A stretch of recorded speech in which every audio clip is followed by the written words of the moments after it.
remain standing for the invocation led by Bishop Jarvie of the Church of Jesus Christ of the Latter-day Saints. Okay, please join me in the Pledge of Allegiance. I pledge allegiance to the flag of the United States of America and to the republic for which it stands, one nation, under God, indivisible, with liberty and justice for all.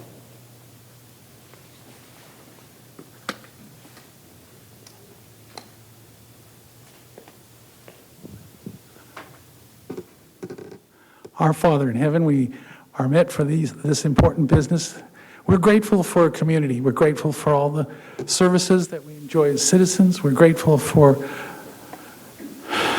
the cooperation and love that so many people put into making our community run, the professionals, the elected officials, the volunteers, the citizens. And because we're not perfect, we sometimes disagree.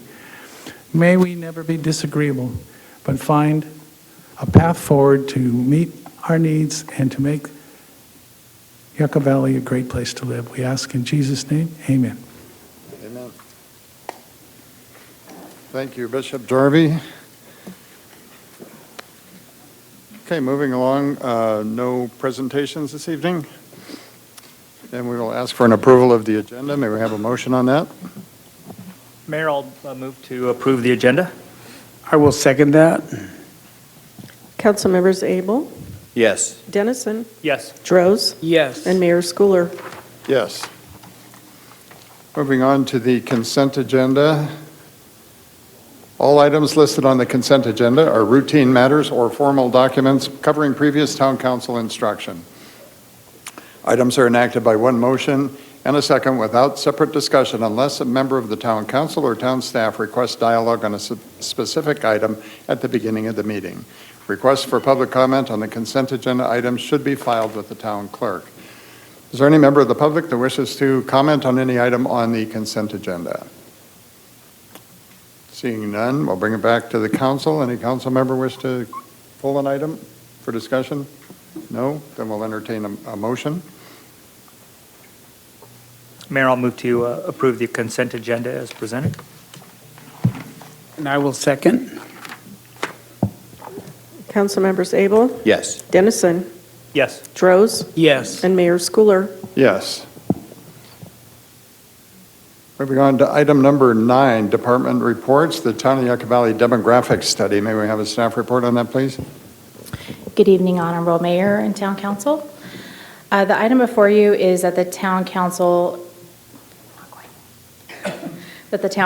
receive and file the final report of John Husing's demographic study for the Town of Yucca Valley.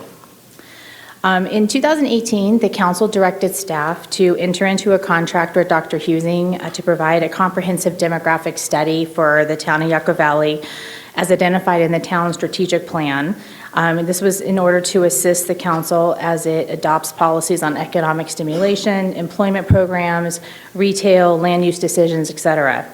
So earlier this year, staff contracted with Dr. John Husing again to provide an updated demographic study for the town that would provide renewed insight regarding the town's demographic, economic, and quality of life categories. As a background, Dr. John Husing is a research economist who has specialized in the study of Southern California's growing economy since 1964. He has produced numerous city and county-specific economic development strategies for the region's local government. With his significant understanding of San Bernardino and Riverside counties, he assists the Inland Empire Economic Partnership as its chief economist. So the staff engaged the services of Dr. Husing to provide a comprehensive demographic study for the following categories: demographics, employment, housing, taxable, sales, assessed valuation, crime, and education. And I have to say, before I introduce Dr. Husing, I wanted to let the council know that we are honored, we have the distinct honor that we are going to be receiving Dr. Husing's final presentation to City Council. So I wanted to introduce Dr. Husing. He can provide his findings to the council and provide an opportunity for questions following his presentation. Dr. Husing? Thank you very much. It's a great pleasure to be here.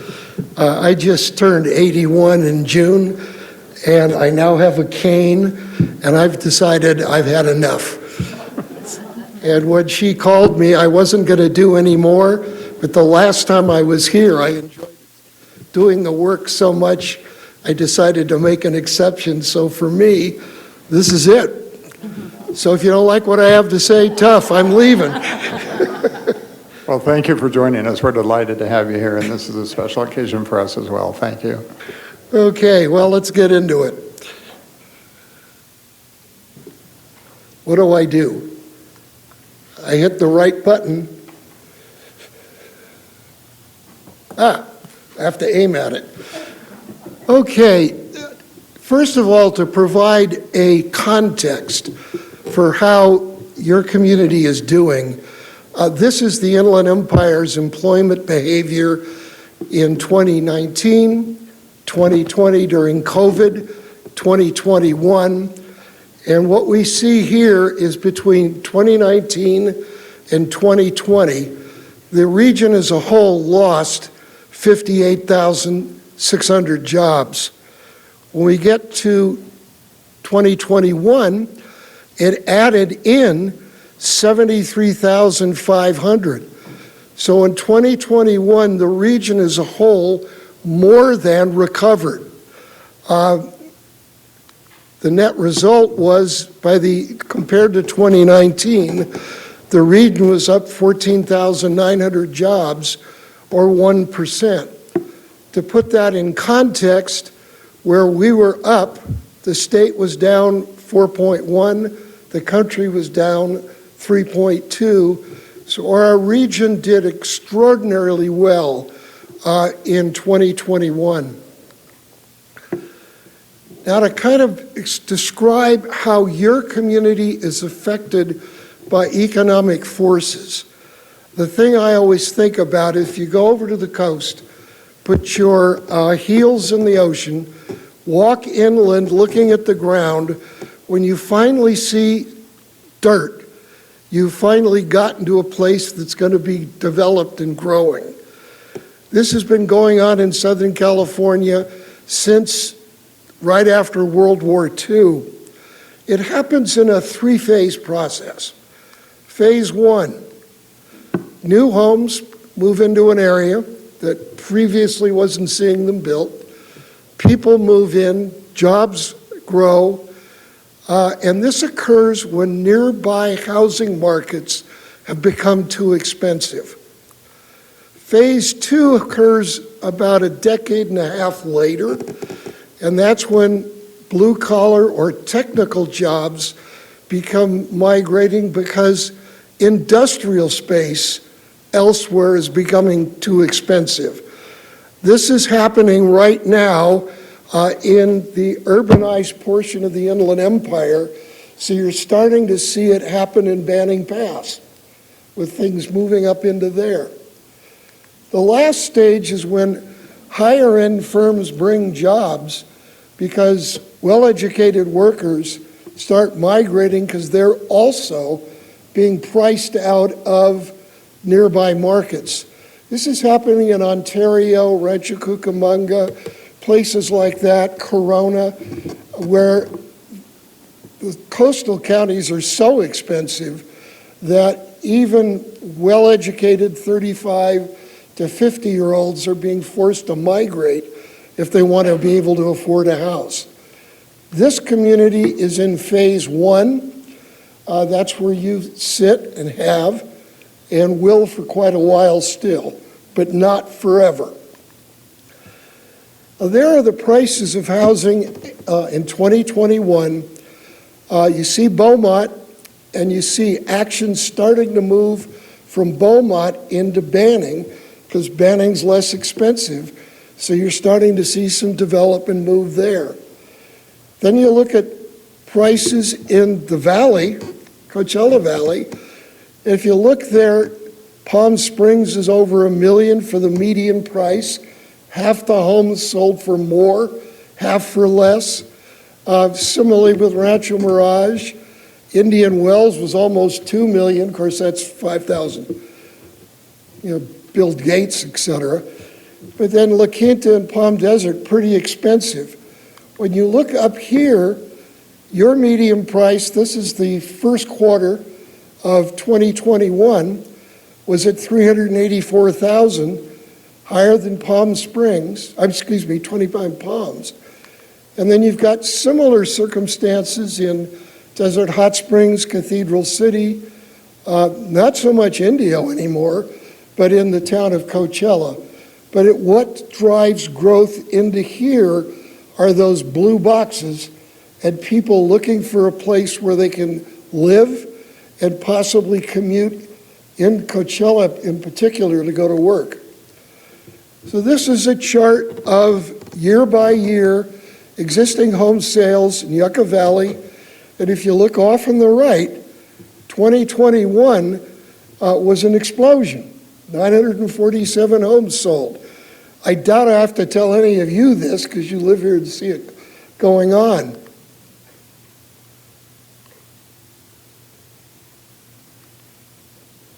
There you are, and anybody that has Exhibit 30 on a printed page, I unfortunately put in the old 2017 chart. This is the 2021 chart. 947 homes here, and I've picked towns in a similar circumstance. So Desert Hot Springs, 29 Palms, Banning, Barstow, Adelanto, Coachella, all outside places that growth is starting to come to, but isn't coming to yet in a major way. This is new home sales. Again, they come when nearby markets are unaffordable. You can see there what took place during the build-up to the 2025 6-7 period when it exploded. Then you can see it falls off. And again, lately it has recovered a little, back from a low of 11 houses up to 31. So Yucca Valley in that case added more homes than 29 Palms or Barstow, few less than Desert Hot Springs, quite a few less than Banning, Coachella, or Adelanto. Now prices. The prices have come off of these numbers a little in the last couple of months because of what's occurred with interest rates.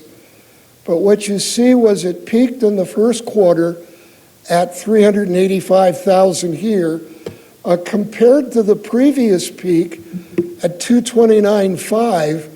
That's almost 38% higher in the existing home market. You are more expensive than Coachella or any of the other towns to which I've been comparing you that are in a similar circumstance. This is new home prices. Because volume is so low, they wander all over the place. And these are quarterly numbers. In fourth quarter of last year, 516.5, 360,000 on 7 sales in first quarter of this year. So you're right in line with sort of Banning, a little bit below Coachella, quite a bit higher than Barstow on the new homes. Now, if you put the new and existing homes together, the median price of all of them was $384,000. Now you can see there the Inland Empire was up to $538, San Diego $870, LA $873, Orange County, the middle priced house, half above, half below, was only $1,155,000. That's why people are migrating to the Inland Empire that are doing well. These show you how much you save coming to Yucca Valley as composed to the overall Inland Empire or each of those coastal counties. So some of the savings are substantial. Now, population growth from 2000 to 2009 was 4,374 people. It then slowed down, and so you only added 1,113 between 2010 and 2022. So the growth really slowed down. The population moves for lower priced houses. It gave you a total population of 21,813 in January of this year. In terms of growth rates, the blue are 2000 to 2010. Yucca Valley was at 22.7%. When we look at 2010 to 2022, it was only 5.4%. And you notice every one of those bars is lower, regardless of which town we're looking at. In terms of age distribution, I like this place. I feel comfortable. Everybody's my age. You're all old. For the 5 other cities I looked at, 9.8% were 55 to 64. Here it was 14.4. 65 and up, 12.4 for the 5 other, and it's 19.3 for this area. So this is very definitely a place that people are moving to retire. In terms of ethnic composition, white, non-Hispanic, 62% here versus 22.8 in those other cities I was looking at. Hispanic, 26.6 here versus 60.7 in the other cities. A good part of the Inland Empire is becoming very Hispanic. You are an exception to that. Actually, a majority of the residents in the Inland Empire now, about 52 to 53%, are now Hispanic. When we look at education, you want to be at the low end of this chart. That's high school or less. That is, share of the population that stopped at high school or didn't get that far. You're at 43%. You can see the Inland Empire as a whole is 44, so you're better than that. Barstow, 46, on up to Coachella at 84%. The opposite of that, looking at people with Associate of Arts degrees or higher, you're at 25%, so 1 out of 4 of the population, versus 33%, 29 Palms, 31% for the Inland Empire. But most of the cities I'm comparing you to are with you or a little below you in terms of AA degree or higher. Employment, again, phase 1, jobs tend to follow population. You see here, 2005, you add it to 2007, you saw 557 jobs added up to a peak of 4989. By the time you get out here to 2021, it's down 391 jobs from where it was at the peak in '07. Remember, '07 is the peak of what was going on in real estate and all the things affiliated with that. Employment growth rates, we've got sort of 4 sections. First of all, you are in purple. Job acceleration through '07, the recession from what happened with real estate and mortgages through 2010. You were lagged in a job recovery between 2011 and 19. 2020, there was the crash, and then 2021, so you went down 11 and back 12. So 21 was a good year. What has grown here? Retail sales and services is your biggest sector of employment. Your second, government, utilities, education. Third, construction. Those are the three big sectors employing people. Health is next. Now, payroll. Payroll from '05 to '07 went up to $151,400,000. It then goes down to $127.5 million in 2014, up to $170 in 2018, stays there in 2019 and 2020, and then again 2021 was a strong year, up to $191,300,000. This is the money being released into the community by employers within your geographic area. When we look at how much it grew from '05 to 2021, it was up 74.1%. However, it took $54 million to offset inflation, so the actual real gain in purchasing power within the community was 24.8%, which is again quite strong. What sectors added payroll? Number one, retail and consumer services. Second, government, utilities, and education, followed by construction. Only one sector was negative, and that is the manufacturing sector shrank. Payroll per job. That is, if you took all the jobs and you divided that by all the payroll, you ended up with 41,599. How did that compare to the Inland Empire? It was higher than the region as a whole. So again, you look pretty good there. Growth in payroll was up 57.2%. 49.4% was the increase in inflation.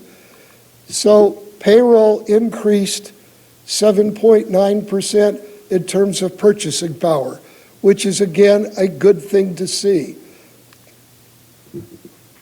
How many firms each sector? Overwhelmingly retail and services, followed by construction, followed again by finance, insurance, and real estate. Health was next. Now this chart may make no sense, but let's try it. The chart at the top is what people do. The one at the bottom is the jobs in the community. So retail and services are found in two places, and if I can read this with my aging eyes, I believe it's 14% plus 8, is that right? So that's 22%. So you have a lot of people who don't live here working in retail and services. Then you have government, utilities, and education. That is the highest level that people work here.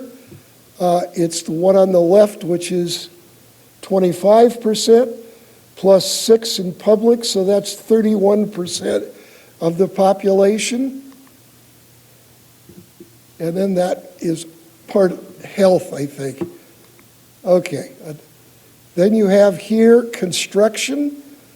Construction is 9.2% versus 10, so a good match between those two sectors. Okay, so here we look at what kind of occupations as opposed to sectors. Occupations, number one, management. 22.9% of people say I work in management versus 28.4% in the Inland Empire as a whole. Services, 21.3% say I work in a service occupation versus 18% for the region. Sales, pretty close, 19.5 to 21. Ag and construction, higher, 13.7 versus 9.8. Production and transportation, This is largely because of all of the warehousing and distribution being built outside of this area, which causes that 15.4 for the region, but only 11.7 here. Unemployment, 10.9 versus 7.3. This is people defining for themselves whether they're unemployment or not necessarily the way an economist would judge them. Median income. The region's household income median, half above, half below, was 68,420. Of the comparable towns, you rank second to Adelanto up in the high desert at 47,409. Total income of all households combined, 589,770,000 and change. That includes everything from working, Social Security, whatever. You can see you rank third behind Coachella and Banning, above Desert Hot Springs. People living in poverty. You see where the arrow points, 29% in Yucca Valley, less than, for children, every place except Coachella, which was at 23%. Well, if you look at all people living in poverty, it's 22% here, and it is lower than most of the comparable areas. Banning jumps into the group along with Coachella that are slightly lower. Now, what you as a community council, I'm sure, are very worried about is your taxable sales. Taxable sales grow from 187 million to 296 million at the peak in '07 during crazy time. It then found its way to 2020 to 335 million and went insane in 2021. So as the economy started moving out of COVID, there was a huge jump. And from talking to people, I get the impression you had a lot of people getting out of LA, coming out here, spending money to be able to breathe and not on each other. Taxable sales went up 37.1%. 33% was inflation, so it went up 4% faster than inflation.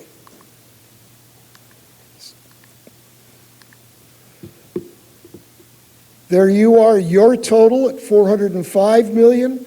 Only Barstow of the comparable cities was higher, and they have the big outlet mall along the I-15 freeway on the way to Palm Springs. I mean, Las Vegas, sorry.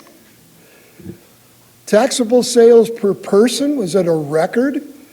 That's an important statistic because what it measures is the ability of the sales tax to provide funding for each citizen in the community. So it was at a record 17,968 per person. The problem here was it went up 27%, but inflation was 37.4, so on a per capita basis, it declined 9.6%.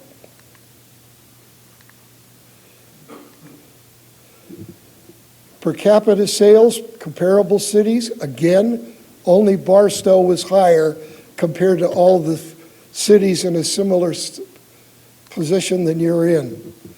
What sectors are selling the most? In 2021, building materials, 82.6 million. General merchandise, 17. Service stations, 13. Food and drink, 13. Now, how much was growth between 2007 and 2021? Building materials only went up 44%. And this is a lot of people doing a lot of work on houses out here to take care of people I suspect that are doing Airbnbs out here because of the pandemic. Food and drink, it grew 17. Apparel grew 11. Now, this is a little bit difficult to understand. What I did here was I asked the question, on a per capita basis, compared to Riverside County, which is the closest area to you, how much did retail sales on a per capita basis in Yucca Valley exceed Riverside County or fall short? So if we look at these, or look at this, I reduced Riverside County's figures by 31.9% because that's the amount their median income was higher than your median income. So I'm trying to get closer to an apples to apples comparison. So you can see building materials and farm was sky high compared to Riverside County adjusted. So was general merchandise, so was service stations. So this whole group exceeded Riverside County. So these are the things that are doing really well here. And if you look at them, a lot of what I see is people migrating out here or passing through here as tourists, like going to the park or going up to the fort in order to, on the road and stopping here and spending. Where you fell short were in apparel a little bit, automotive, furniture and appliance, other retail. In the non-retail category, forget about that. That's sales directly by warehousing operations, of which you don't have much of any. Now, assessed valuation, $1,996,000,000 was up 22.9 between '08, which was the prior peak, and 2021. Inflation in that period was 29.6, so it's down 6.7% overall in purchasing power. In terms of per capita, there's that 91,510, which was a new record in 2021. But again, up 19.7 versus inflation puts it down 8.9%. So there's less ability to finance things off the property tax for each citizen. Your comparable assessed valuation per capita was the highest of the comparable communities. So you're in good shape on that, even though it's not doing well against inflation. By the way, neither was anybody else. Now, you have hotels here, you have motels, and I didn't put the abbreviation correct, you have Airbnbs here. Those establishments collect revenue. You tax that revenue through the transient occupancy tax. You could see that you were second to Barstow in terms of the total volume of taxes, of revenue for those companies, the hotels, the motels, and the Airbnbs. Your tax rate, however, is microscopic compared to everybody else. You're down at 7%. So you're taking that big number and only taxing it at 7% versus everybody else, which is from 9 to 12.5.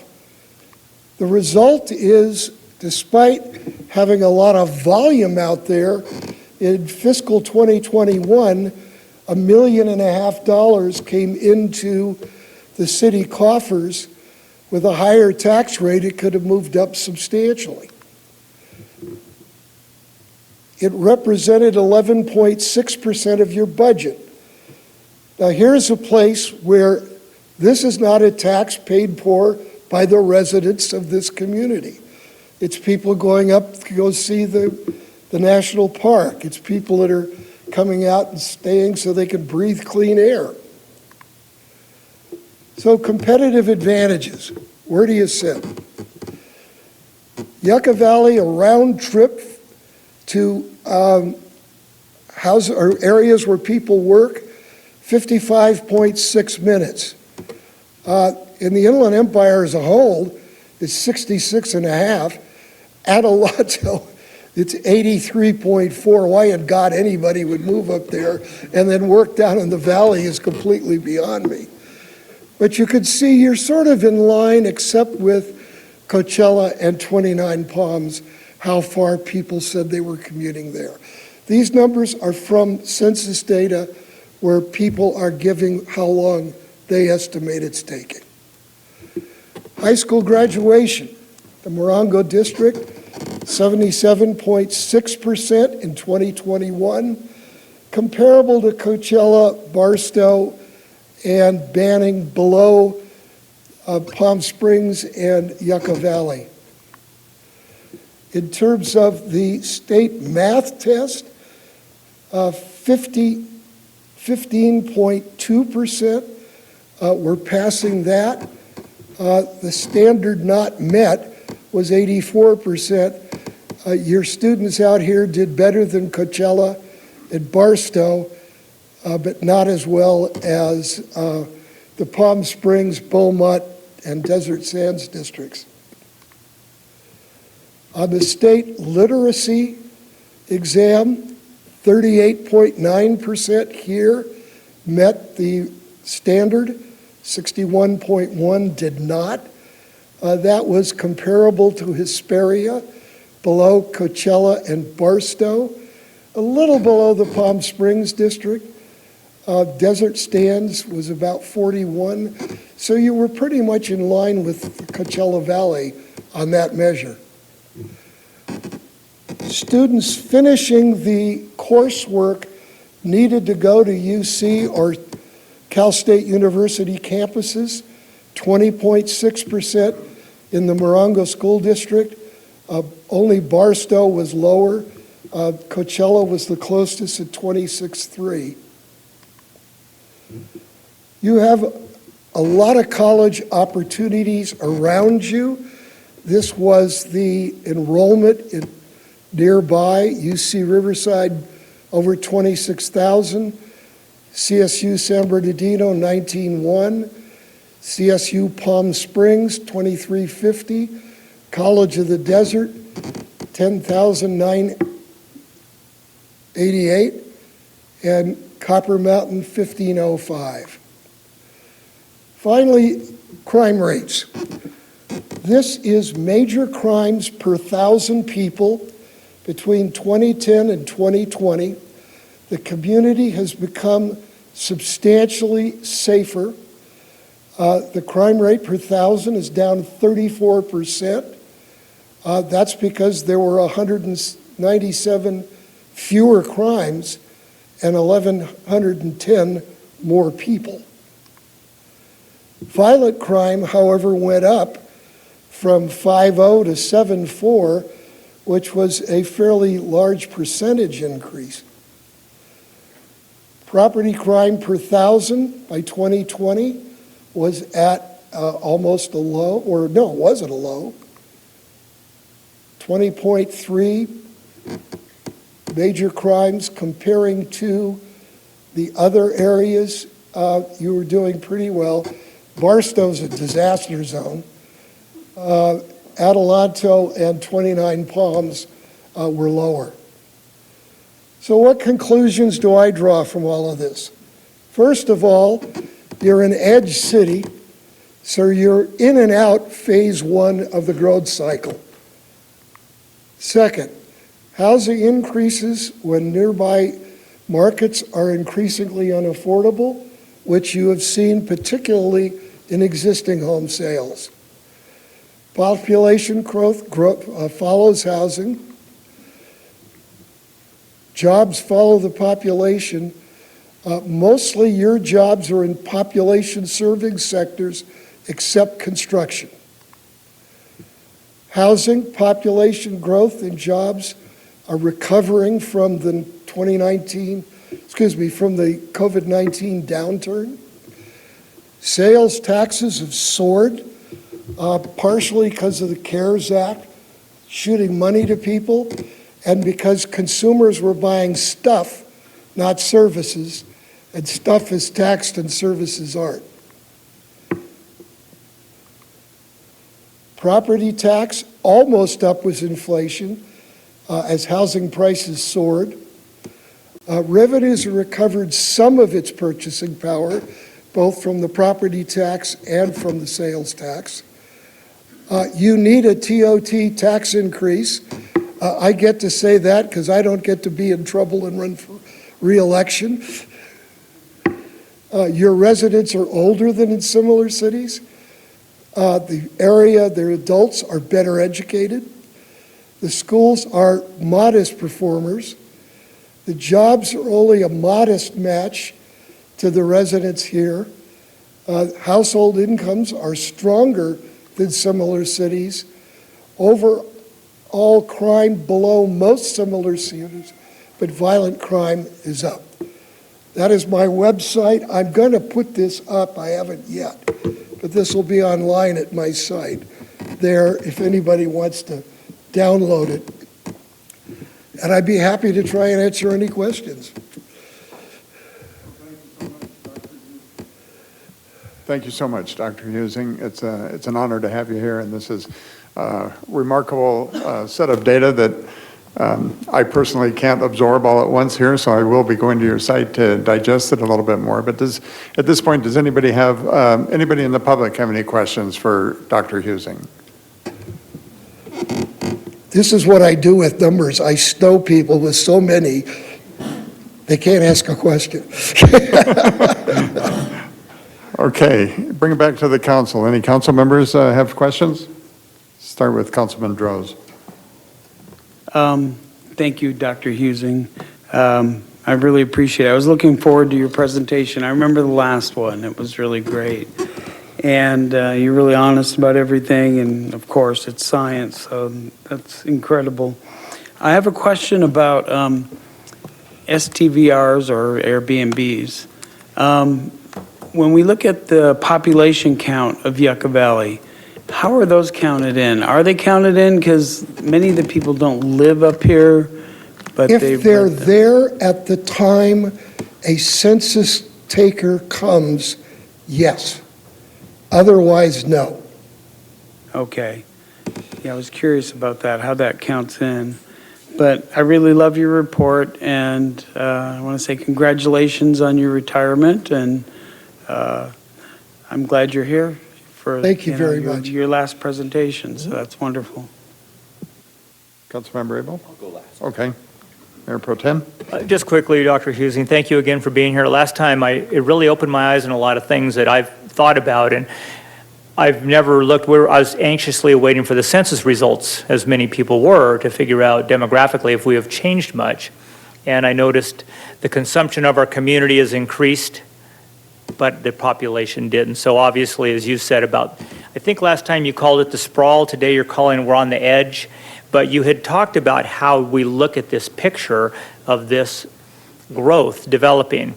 And here we are a few years later, and it's actually, you were very good at predicting what was going to happen here, and even though we're only in step one right now, I do believe that the 2 and 3 steps that you've discussed here and outlined are something that is going to occur. And each time I hear you talk or I read something that you've created and you're going to publish this also, that we can share it. And it's a really good tool, that we can use as a roadmap for our town, and it's very valuable. I appreciate you taking the time to be here, and I appreciate what you've done for us. Really enjoy reading, going through each of the charts and kind of picking it apart, but to hear you talk about it made a huge difference. Thank you So very much. I'll always be thankful for the few times I've gotten to see you in our own community, and for you to take the time to come here as you go into retirement. I'm very pleased and wish you well. Thank you. I should point out that one of the things you're starting to see, about Phase 2 is you now have over 3 million square feet of industrial being proposed in North Palm Springs or Desert Hot Springs. As they're running out of land in the urbanized area, it's coming through the pass and heading out here.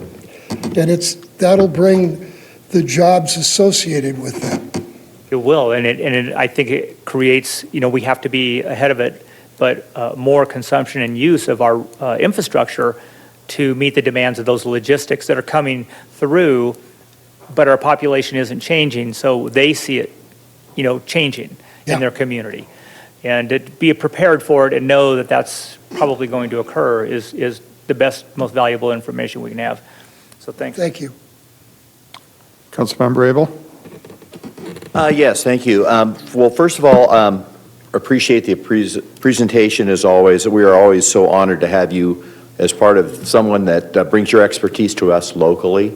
And I'm very, very thrilled that you're here tonight. And hopefully, if the mayor approves it, perhaps we can move the lectern and let you come up here. And I'd love to have a group picture with our council as your last meeting. It would be an honor if we could put the logo up there. That would be wonderful, and get a couple of pictures. Anyone on staff wants to join us, that would be wonderful. I always interested in the science of this, and so I know that in home sales, things like that, crime rates and so forth, our community is rather small. So when you sell a home in a particular period of time, we have such a variety. You could be a $200,000 home, or it could be 1.2 million, and so that can sometimes skew the numbers. How do you adjust for that in reporting? Well, I use medians, and the reason for using medians is they're not pulled either way high or way low by a few way out of line sales. So it's just the number in the middle, and you just stack them up, slice it in half, and that number. The medians tend to be the best reflection of the central tendency of the numbers. Now, you will notice when I did the new home sales, there's so few, and they're all over the map. And so you notice I put how many sales that represented. Right. That's why I did that, because there's not enough there to really give you a good feel for where it sits in terms of comparison to anything. And then also, it's a very interesting, your comment about in the industrial. I know that sometimes in those communities down below, when populations grow, industrials looked upon more negatively. They throw more regulations on them, air quality standards, all those types of things for industrial. And I know that up in the Hesperia, Victorville area, they're looking at possible expansion in industrial. However, they have to deal with that I-15 corridor, which is a nightmare.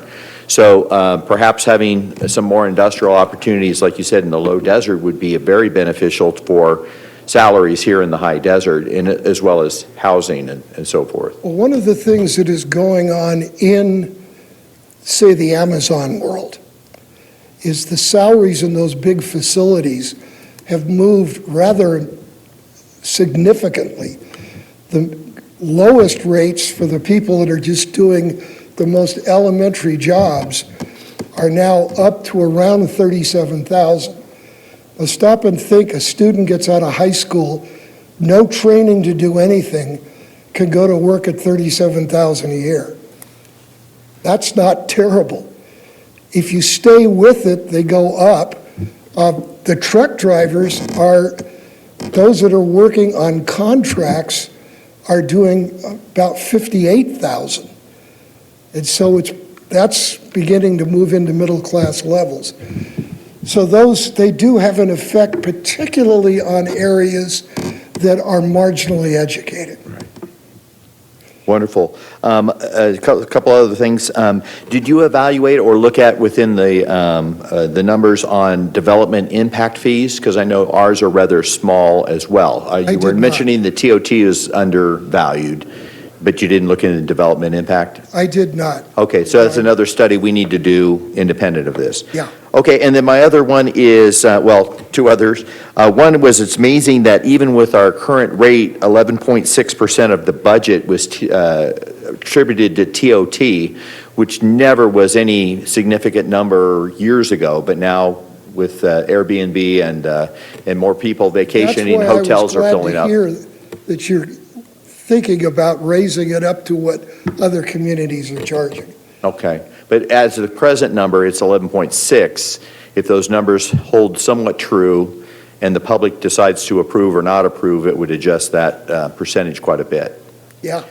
And then leakage, sales tax leakage. That's always something that's also something we need to look at, where our residents aren't being served or they don't have opportunities to purchase locally.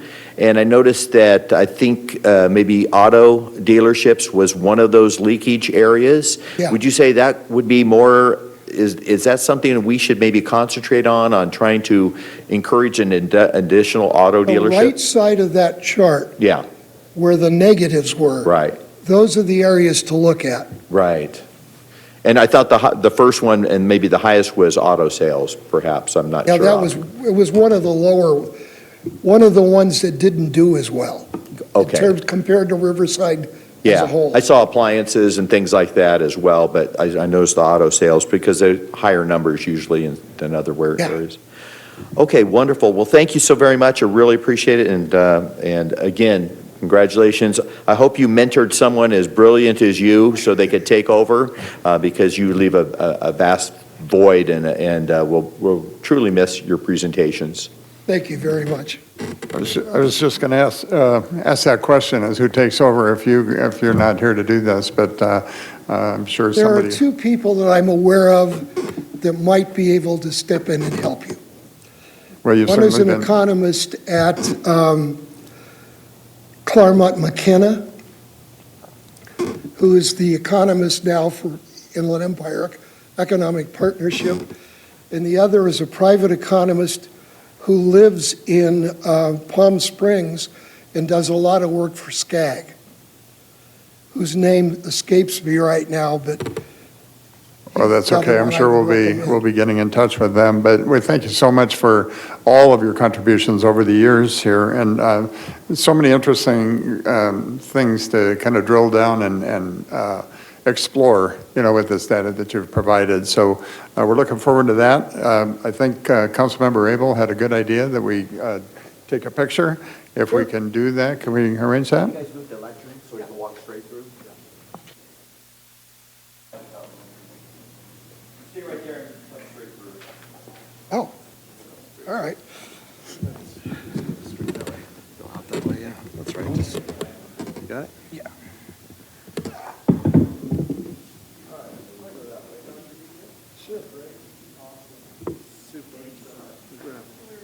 Want to come in? Thank you. Are you going to take it with your phone? I didn't bring my camera. Just watch your step, there's a cord there. Yeah.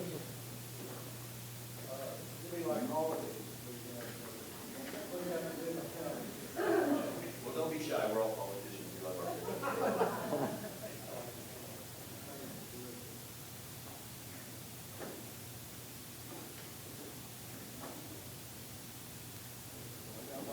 I got mine. Thanks.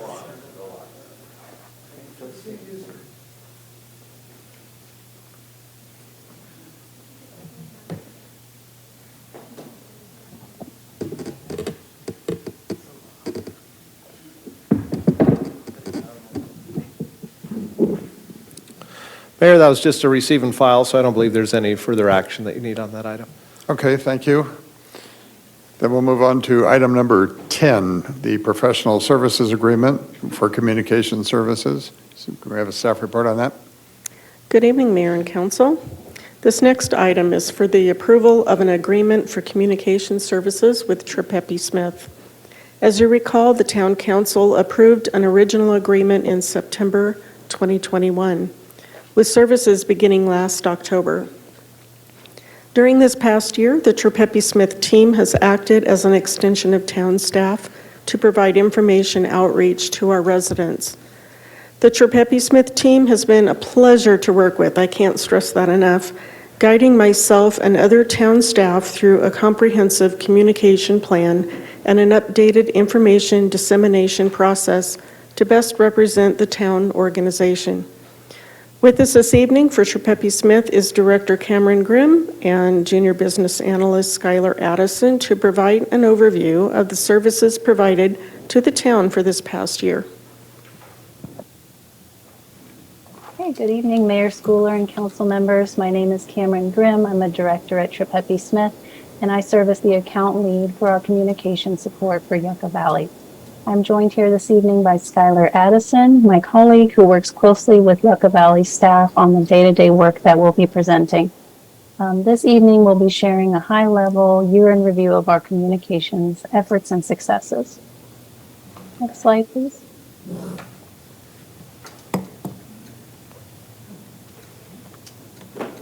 So this agenda slide shows you what we'll be discussing this evening, so I'll elaborate on each of those as we move forward. So first, I'll go over a brief overview of our firm and the services we provide. Trippepi Smith is a marketing, technology, and public affairs firm. On the next slide, you'll see the services. It's a wide range of services we provide under one digital roof as we all work remotely. Some of those offerings that are listed here have been utilized by the town throughout the past year of our engagement. Next one. So on this slide, you'll see your Trippepi Smith team. So our entire team consists of is a group of more than 40 communications experts that range in communication strategists to social media experts, those who do graphic design, videography, and more. And the individuals you see here are the ones that have been most closely linked up with Yucca Valley staff and worked with them hand in hand over the past year. So the last time we met, which was in September 2021 to the present, this has represented our scope of work under our retainer agreement. So it's been a wide range of tasks, which has really allowed us to kind of tackle our communications outreach from a variety of different angles and helped us be successful in those efforts. So for our discussion today, I want to illustrate our efforts around a core axiom we hear a lot around Trippepi Smith, and that's content times distribution equals impact. So you can see the meaning of that axiom on this chart on the slide. And today we're going to highlight how we have been moving our communications into that top right box. So we develop strong content, we distribute it widely, and then you'll see an impact that supports overall strategic goals. So that first piece of the axiom is the content. So for the content piece, I'll highlight a few of our most significant communication efforts over the past year. So first up are newsletters. On the left-hand side, you'll see newsletters before our engagement, and then on the right-hand side, you'll see after we began working with the town and we redesigned the newsletter. So what we did here is we reformatted it so that we're not omitting any content. So there's a lot of content we need to include, but we're putting it in a more digestible format. So we use columns to kind of use our space more. We don't want one really long document because people see that in their inbox, their eyes glaze over, and they won't be able to digest what we're trying to get across. We've also utilized branding, like this header and the logo. So every time this shows up in someone's inbox, they'll recognize it as official town correspondence, and they'll recognize it as the newsletter. So how we get content for the newsletters, we send out a call to department heads and we ask them, what's coming up, what's important to you, what should residents know? We also check in with Leslie on our bi-weekly check-in calls, and we keep a running list of agenda topics there as well. And then we also include evergreen content. So that's things like meeting announcements, library events, museum events, and we find those just by going online, looking at the calendar and seeing what's coming up. What's next for the newsletter is a dedicated Prop 68 newsletter that's underway, and we're currently in the process of the October newsletter, which will come out later this month. So our next project was press releases. So on the left, you will see how they looked before our engagement, and on the right, you'll see how they look after our redesign. What we did here was a similar process for the newsletters. We created a template with strong branding that's easily recognizable as an official town press release. We also began sending these out through Constant Contact. So before they were sent out through a town email address, now we send them through Constant Contact. That allows us to have a lot of data and metrics associated with every release we send. We can see how many opens we get, if there's emails that are no longer viable, what time of day is the best time to send a press release. We can play around with subject headings to see which ones perform better. So all of those things allow us to have more effective reach when we send those out. Okay, so for the past year, we have been writing 3 articles or press releases a month for the town. These are posted to the webpage and also promoted on social media, and then we repurpose them again for the newsletter.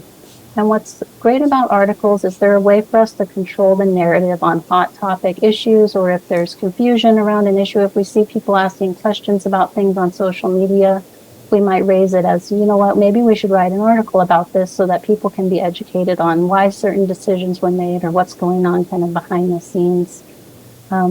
We come up with these topics also on our check-in calls with Leslie, because if there's something that comes up that we think just needs more detail or more explaining, we'll raise that to, kind of the level of an article rather than just a social media post.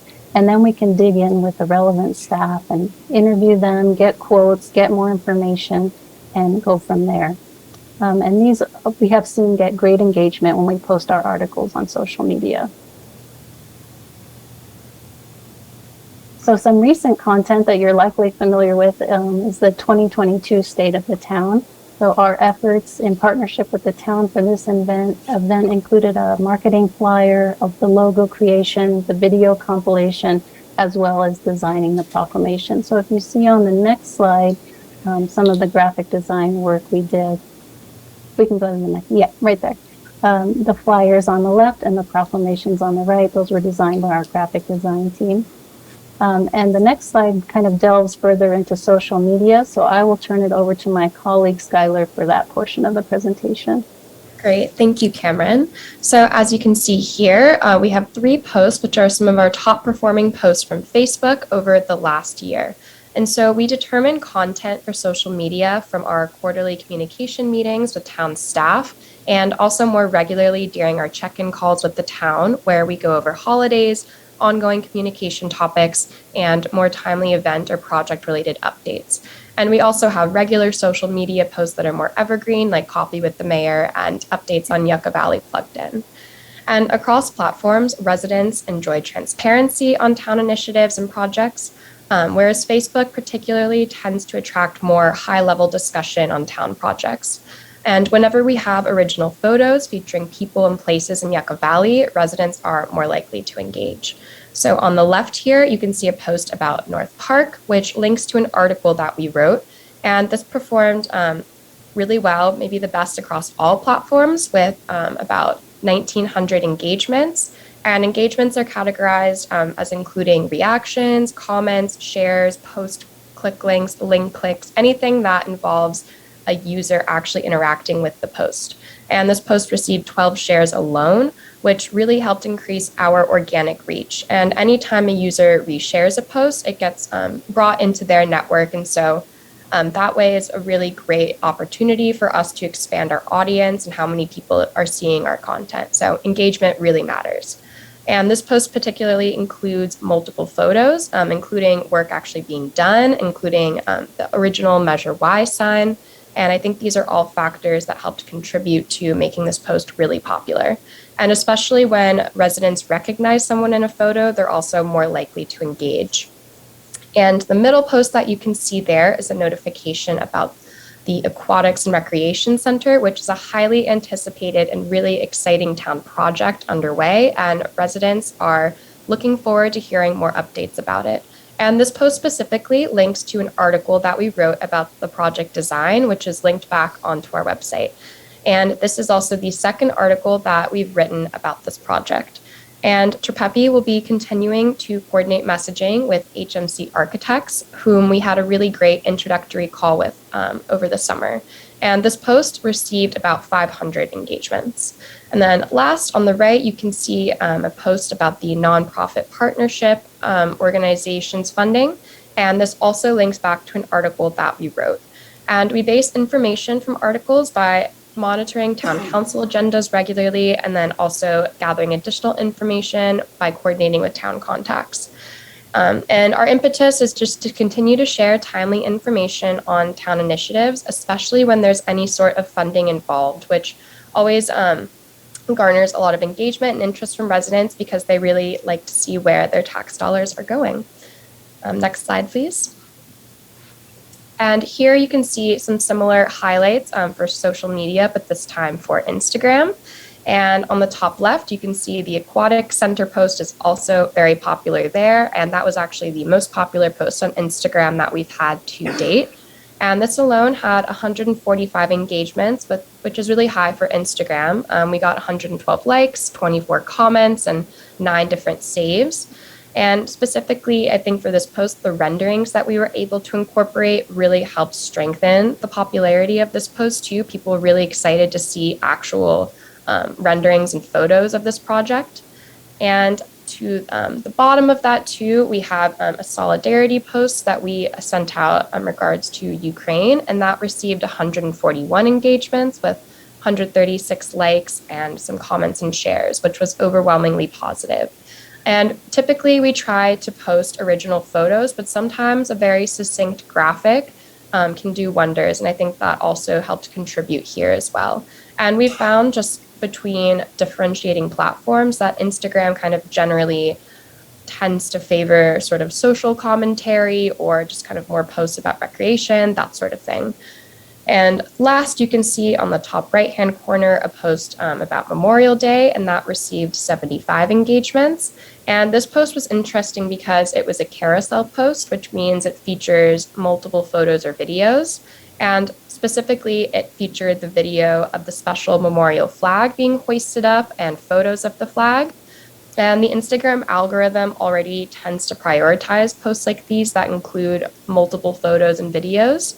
And residents also just really enjoyed seeing members of the town gathering to commemorate on Memorial Day. Next slide, please.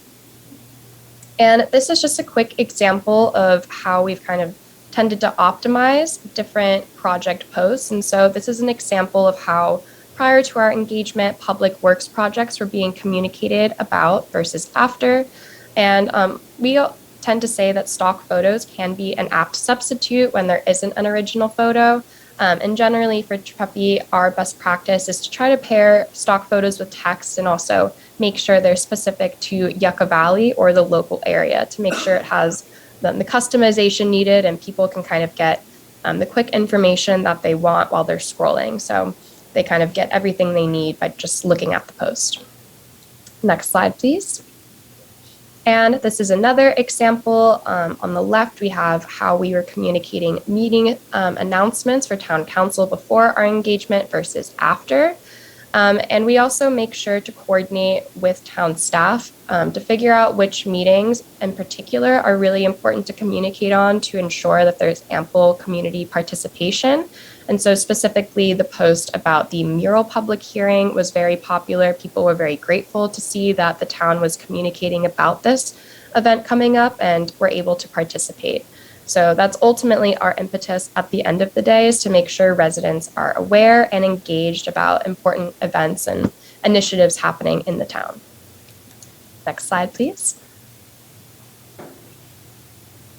Perfect. I will take this one, Skylar. So, as far as website content, our website team is at hand to create web pages and provide updates as needed. So there's a request form that all Yucca Valley town staff has access to.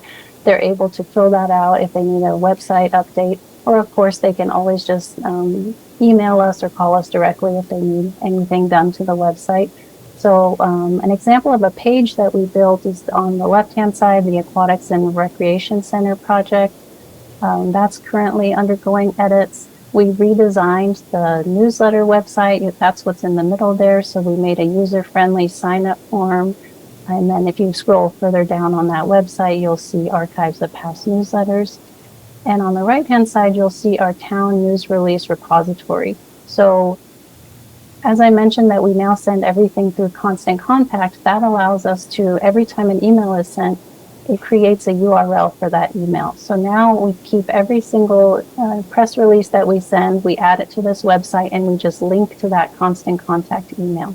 So that creates transparency with residents. They can see exactly what's being communicated about, or if media ever needed to look back on their press release, they could easily find that there. Okay, next slide, please. Oh, a really fun project we worked on this past year was assisting with the launching of the podcast. So early on in this project, we helped with things like providing an equipment list, helping with the name of the podcast, a production schedule, best practices, the graphics, and things along those lines. Now that it's up and running and a well-oiled machine, what we provide is post-production support. So we get the files, we add in the intro, we add in the music, we write the descriptions and the titles, and we upload it to the Podbean website so that it can be available on all these different podcast platforms. And then, of course, we turn around and we promote it on all of our available channels. Okay, on this slide, you will see some of the ad hoc graphic design work that we've done over the past year. So that includes this flyer that promotes the podcast and Coffee with the Mayor, some ads for the annual art tour. And on the next slide, you will see that we provided assistance with the memorial flag design and the plaque for Sergeant Baca. Okay, so to go back to our core axiom, content times distribution. So we got the content, now we need to distribute it accordingly. So we'll go into how widely distributing this high quality content results in high impact communications. So I'll again turn it over to Skylar to discuss our metrics here. Great, thank you, Cameron. So as you can see right here, we have a snapshot of all of our social media profiles that we use for Yucca Valley. And Facebook is currently the largest following, followed by Nextdoor and then LinkedIn.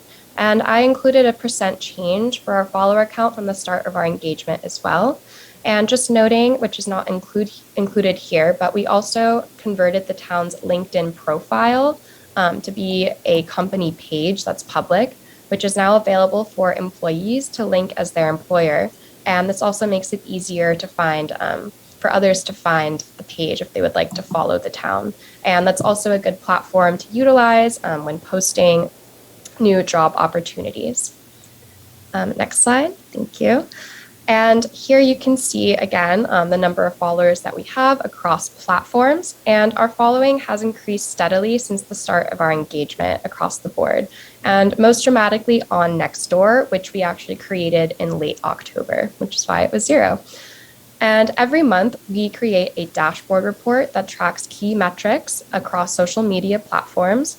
And these also include % increases from prior months, which is really helpful for comparison and kind of seeing where we performed better versus areas we can work on more.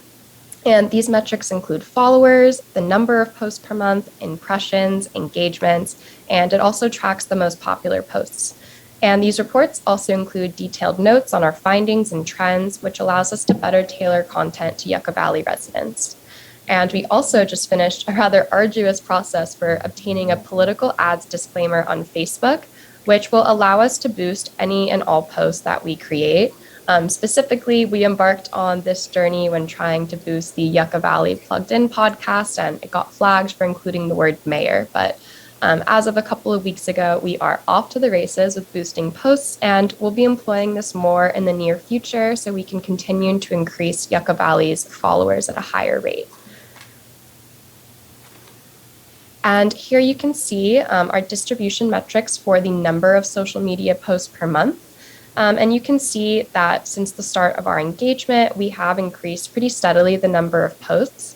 And July of this year actually had less posts than usual because the town's rec department lost a key staff member who was regularly posting to social media. And so we worked out an arrangement where now we have begun posting up to 7 times a week to accommodate this change, which ensures that Yucca Valley is still posting about recreation events regularly. And posting regularly is a really key metric for ensuring an engaged audience.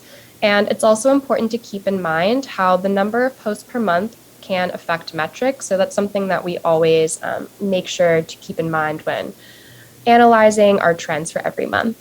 And with posts, I think it's also really important to remember that quantity isn't always necessarily better than quality as well. Next slide, please. Perfect. And right here, you can see our distribution metrics for constant contact, which is how we send out emails. And so we started doing this in September. And constant contact is overall a really great tool for disseminating messages, and the town has a really robust list. Email overall is a very efficient strategy to diffuse messages rather than social media, just because it's directly being sent to your inbox and you don't have to worry about an algorithm pushing your post down the feed. And so as of now, as Cameron mentioned, we're currently gearing up to send out a special edition newsletter on the Aquatics and Recreation Center, as well as the regular community update for October. And prior to our engagement, the town was not regularly or frequently using constant contact, but we've started to employ that a lot more, specifically to send out press releases to media contacts, as well as email blasts to residents. And as a result as well, we've been in the process of updating the contact list to make sure that the bounce rate isn't too high and everyone who's on our list is current and receiving and reading our emails. So that's why you see a bit of a net negative number in terms of the number of contacts. That's just ensuring that our lists are up to date. And great, and I'll send it back over to Cameron. Okay, so impact is what our last slide said. So what do these numbers mean? Content times distribution equals impact. So because Trepepi Smith has been assisting this team to develop it and distribute it widely, you're going to see strategic impacts, which I'll cover in the next few slides. So right here in this slide, you can see a summary of social engagement and tone, a sampling of some of the different comments and things we've gotten on our posts. So residents interact with our content in a positive way, which helps us know what to post about. You know, if residents are reacting positively, if we get a lot of comments, a lot of shares, it lets us know that we need to create similar content moving forward, and it informs our strategy. Residents also appreciate staying up to date on town initiatives and projects, and they get that information straight from the source. Okay, next slide. So here you're going to see a summary of social media engagement since the start of our partnership with the town. So as Skylar mentioned, we didn't have a Nextdoor in September or October of 2021. That's why those numbers are not there. But since then, our metrics have increased substantially. And last month, we had the second highest number of Facebook engagements to date, even though we were posting less than in prior months. So that means people are actually interacting with our content in meaningful ways. So they're not just seeing it, which would be great if they just saw it, but they're going beyond that. They're liking it, they're commenting, they're sharing, which is great news. Okay. So we want to balance informative educational content with information that serves to excite residents. So that in turn increases our post engagement. So it gives them information that's useful and it makes them excited about things like upcoming events or projects. So these strategies promote transparency and they ensure that residents are aware of all the hard work that's taking place at Town Hall. So whether that's the work done by council or staff, we shine a light on that work and let people know what's happening behind the scenes. So we like to take, still going, we transform information that residents may not have time to look for on their own, but we make it digestible. We have graphics that make it easy to understand, and we always put a clear call to action. So whether that's sign up for a newsletter or go to our website for more information. So that not only increases our social media engagement, it increases our real life engagement. It makes people more engaged with the town. Okay, yes. So from here, I'd like to talk about next steps. We can go to the next slide. First off, I just want to thank you for the opportunity to support Yucca Valley Communications over the past year. It has been a real pleasure and an honor to get to know the staff that are working tirelessly to make this a great place to visit and to live. In terms of our next steps, our team is planning to work with staff to deliver continued support into the next year, and we've fine-tuned our scope so that we can best meet the town's needs moving forward. So on the next slide, you'll see, right here, you'll see what we propose for our scope of work through the next year. So the changes are bolded. So those include graphic design time as part of our retainer. So there won't be as ad hoc graphic design time that will just be captured in our retainer, as well as more time to dedicate to website updates and social media. We're lowering the amount of articles per month to kind of balance out that scope, as well as producing an annual Measure Y report. And that concludes our presentation, so we're happy to take any questions you may have. Thank you, Cameron and Skylar. So Mayor and Council, the staff recommendation before you is to approve a professional services agreement with Trepepe Smith for general and special communication services. The agreement amount of $91,220.04 is accommodated by the town's approved 2022-23 General Fund Measure Y and Measure Z budgets. That concludes the staff's report. We'd be happy to answer any questions following public comment. Well, thank you. Is there any member of the public that wishes to comment on this item? Nobody online either. I will bring it back to the council for comment. Anybody? I do. Councilmember Droz. I have a few questions, if you can hear me. Thank you for the great presentation. As far as the press releases, does anybody, I don't know if staff here would do that or you, actually send the press releases to local news sources like the radio station or the High Desert Star? Yeah. Who does that? You or staff here? We split duties as far as who writes press releases, so sometimes those are sent to us from the town, or sometimes we write them as part of our scope of work. But we handle the sending of the press releases. We do that through Constant Contact, and we do have a media list that includes those local media contacts. Okay, thank you. And I have one other, well, maybe two other questions, I'm not sure. As far as the press releases that are on Facebook and Instagram and everything else, what percentage of those are sent to emails? And because I know I see a lot of stuff online in Facebook and on the town Facebook page, and some of that is not sent to my email inbox, and I'm signed up for that. So what percentage gets sent, and is there a reason why not everything is sent? If I'm understanding the question correctly, you're saying that which percentage of press releases that we send are also sent to just our general contact list? To the contact list emails, because I see a lot more online, and I think if people got more of the press releases in their email box, that would be good. Sometimes we send them to both lists, so we'll send a press release to the media contact list as well as our general interest list. I'd have to ask Skylar to kind of research how often that happens. It's usually for things that we know will really be relevant to residents. Sometimes things are more press-centric that we will, just send to press contacts.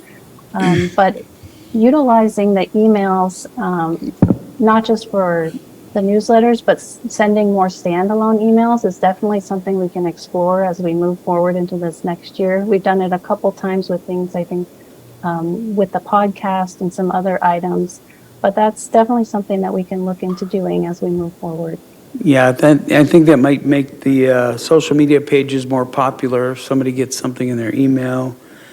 And let's see, was there anything else? That's it. I haven't seen any, I'm only on Facebook and Nextdoor, but I've never seen the town page on Nextdoor, so maybe that's something we could promote that would help people see it. That seems to be getting really popular. So, and that's it. Thank you. Great presentation. Great work. Thank you. Councilmember, he's good. Thank you. You guys are very good at what you do, and I appreciate the presentation. I would have liked to have all those numbers that you had, the entire presentation sent to me ahead of time, so I could see those Facebook interactions and see how we're doing as far as that. For me to try to, assimilate all those numbers on a big screen for the first time and no other, I would have loved to have all that information well in advance, and I know you probably had that compiled, and I would appreciate that, so I'll ask staff to do that in the future. On the press releases, I'm glad Councilmember Drodes asked that. When we have a press release, two questions. One, you say you have a list of media. Obviously, you have our local media. That's our first priority. But then the Low Desert covers things in the Yucca Valley area as well. They have a radio and, a television station there. Also, things could get picked up in Los Angeles and so forth. Is it blasted to all the media and then they discern whether they're going to use it or not? It is. We use a service, and Skylar may be able to speak to this more than me, but it's called Meltwater, and it's a media monitoring service. It's something we use internally and for some of our clients as well. But one of the things that we did at the beginning of our engagement, that it's one of the features of this software, is that we can ask it to compile media lists for us. So we worked with Leslie to build out that list from what she was currently using, and we added a lot more contacts. And the way it kind of recommends who you should add to your list is just by anyone who's written about Yucca Valley, how it's turned up in the news, even national news. And then it'll, kind of skim all that and give you the names, and we add those to our list. Yeah, that's important because we are getting articles all of a sudden out of the LA Times or out of the San Francisco newspaper or things like that about our area. So it'd be great to be able to do the outreach to as many media members as possible. And things even come out of magazines in New York about Joshua Tree, Yucca Valley area. So, and also, do you have any software that identifies how many of those news stories gets picked up? In other words, press release on, a music festival or some event. Is there software that picks up like, hey, that Yucca Valley news they picked that up in a certain magazine or a certain publication? That is what our Meltwater software does. We don't currently utilize it for the town. It's a separate cost. But what we do is we have just Google Alerts set up, and every other week, Skylar and I bring those up on our check-in calls with Leslie to go over what media has covered us in the past 2 weeks. Yeah, and Google search is really easy to do, and I like to make sure I stay out of the press as much as possible, so I have that on there as well. Also, you talk about boosting posts. Do you have any information on how many times you've boosted one of our posts? I will let Skylar handle that Okay. question. And Skylar, you'll be pleased to know that I finally got Instagram, so I saw the trend going to Instagram, so I'm on cutting edge technology as far as social media, so I'm going to be able to get Facebook and Instagram updates from you, so I appreciate that. But yeah, boosting, I know that's part of your services. I know that does help get a lot more traction, so I was wondering if that's utilized. And then also, does your company, and while she's looking that up, does your company monitor our website as far as how the traffic moves to our website? Because how many clicks it takes to register my child for swim lessons, and how many clicks does it take to get to where they finally want to go? Is that part of your services? Do you have that analysis maybe available? We've been working with Leslie to set up Google Analytics on the website. We're just in the process of getting everything set up. So moving forward, that will be on part of our monthly dashboard reports. So yes, I we'll know. see that. Okay, and I noticed, we haven't been doing this with your company for all that long, so we don't expect miraculous results immediately, but everything I've seen has been a great upgrade. And part of my feelings on the council is I want to give staff, whether it's the parks people or the people out on the roads or people here in the offices here, whatever tools they need to make their job easier and more efficient. And that's the money I want to spend. If it helps staff become more efficient and it gets our residents more involved, I'm all for it. So I'm really happy we found you. I'm really happy with what I saw. Again, I would like to get a copy of tonight's presentation so I can really look at those numbers. And then, like I think you even said, we provide a PDF format evaluating to help us evaluate the success of our efforts. And it's really good to have a mirror to see if we're getting some good results. And I would happily say that I think it's been really positive up to this point. And I had a lot of questions for staff, and they all were very complimentary of the services they're receiving. So thank you for tonight's presentation. Thank you, I'm glad to hear that. And Skylar, do you want to speak to the boosted post question? Yes, definitely. So I had mentioned before that we had to go through a rather long and arduous verification process with Facebook, just because of everything that's gone on with them federally and all of the lawsuits and political issues. They've gotten really strict about boosting posts. And so we were initially trying to boost posts when the podcast launched, but because the word mayor is in it, Facebook flagged it to be inherently political in nature. And so it's kind of an issue for every client that we have that works in the public sector. We have to go through a political ads disclaimer verification process. And how that works is every individual person who deals with the Facebook page has to go through a personal verification process where mail gets sent to your house and you send it back, and it asks some pretty invasive questions about yourself to make sure you're a real person, which we've all done on our side. And then separately, you also have to make sure the page gets verified by Facebook, and that involves kind of a back and forth with different legal documents and EINs and all sorts of stuff. But we ended up having some issues because the public record that Facebook had, at least, didn't match up with the town's town hall address or the phone number. It was routing to a dentist's office, and then it was routing to the museum. So we had to personally coordinate with Leslie also, who was very generous with her time on this issue, with a Facebook government rep for at least 3 or 4 months. And finally, it got worked out. So we actually just got everything approved within the last couple of weeks. And we are boosting a post this week for the podcast. So it's been kind of a process, but we are finally there and ready to start boosting more regularly. And I know before the recreation department had done a little bit of boosting here or there, but they had never run into that issue. And that was kind of before the political ads disclaimer really became a must-do prominent issue for Facebook. So that's kind of the background of our kind of struggle with that. But we will be boosting posts in the future. So definitely keep your eyes out, or rather it will come to you, so you'll see it. Well, yeah, I understand. I got the same situation, the letter sent to me from Facebook and all that kind of stuff. They want to verify it's not what they consider, fake or whatever. So appreciate it. Thank you for answering all my questions. Thank you.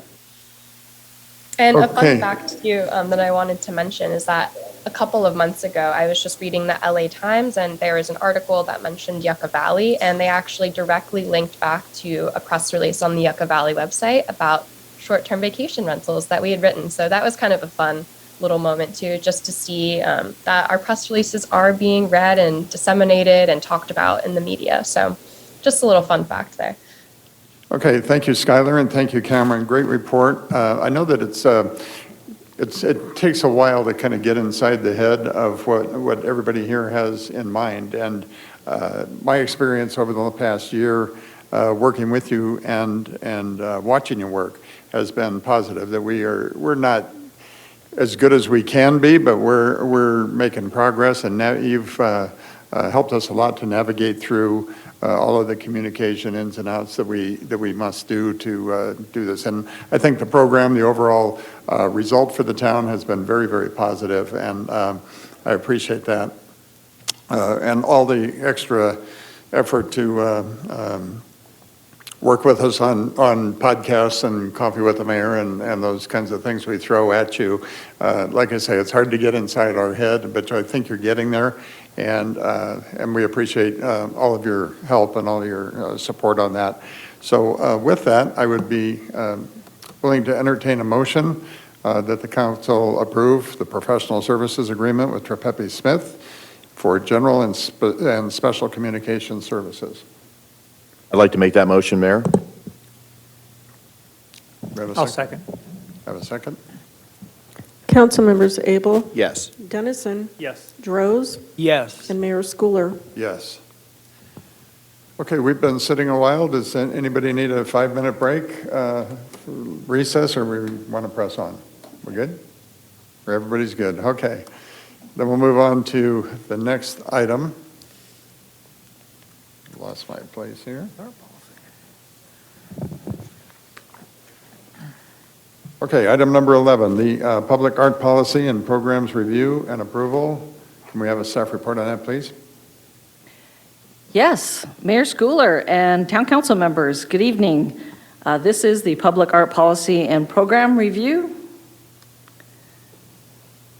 The recommendation this evening is that the Town Council accept the recommendation of the Parks, Recreation, and Cultural Commission and approve the 2022 Public Art Policy, approve the 22-24 Public Art Pilot Program, and amend the fiscal year 2022-24 budget as identified in Exhibit B, establishing Fund 635 Public Art Fund and allocating a transfer from the General Fund unassigned fund balance of $50,000 in fiscal year 22-23 and $50,000 in fiscal year 23-24 to the 22-24 Public Art Pilot Program.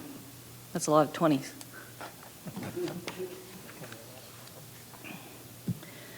The first public arts policy was adopted by the Town Council on October 17th, 2002, with amendments to the policy approved on September 11th of '08 and June 19th of 2012.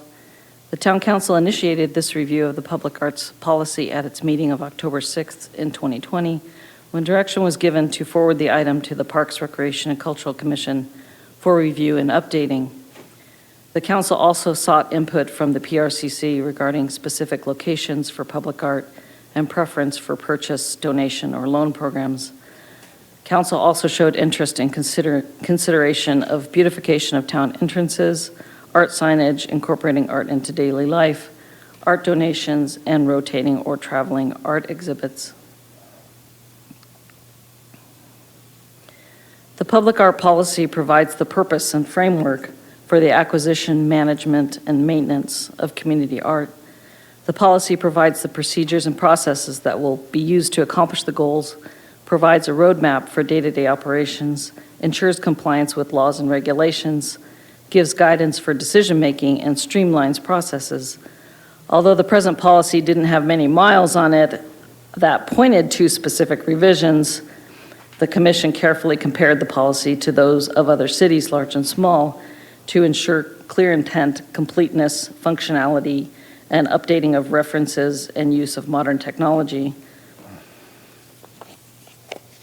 Overall, they found the policy well-written and made only a few updates and revisions that are reflected in the documents provided in the staff report.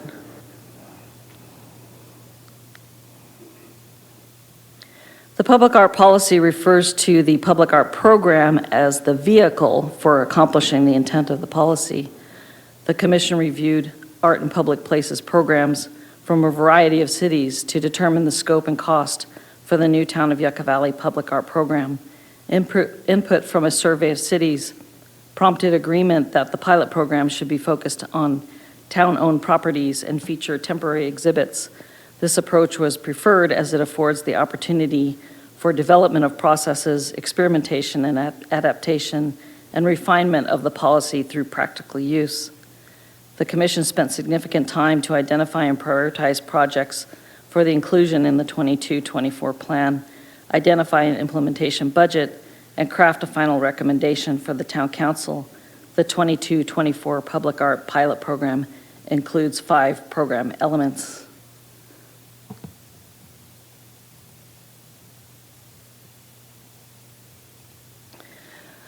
The temporary art installation program to be implemented at the designated locations. This program features opportunities for placement of public art on a temporary basis through a submittal and selection process. The selected sites are the San Bernardino County Library location, the Christmas tree pad there that you see pictured, the Brem Park Community Building entrance, and new locations at the Aquatics and Rec Center, estimated to be 3 sites.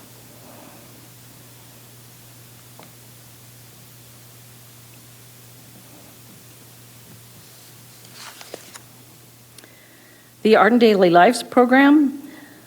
These programs were very popular with the surveyed cities as it presented an opportunity to involve the local artist community in the presentation and enhancement of existing community services, events, and activities.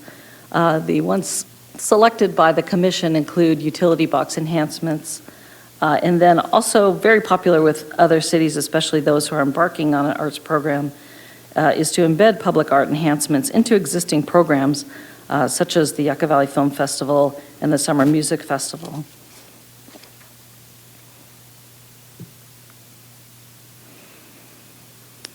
Public art exhibit and fundraising program. These campaigns are popular throughout the U.S. as a fundraiser, as well as a local attraction for the public and visitors. The Commission favored this type of program as a way to provide a focused promotion of the new public arts programming. They identified this type of program that are very popular for statuary. They wanted to do a coyote figure that was then promoted as part of an art campaign and fundraiser. Public Art Town Entry Beautification Program. The Commission agreed with the Council's interest in beautification of our town entrances. They recognize that this is a big project, so they sought to set a realistic goal of starting the process by development of design options for monument signs that can be used in the development of implementation recommendations.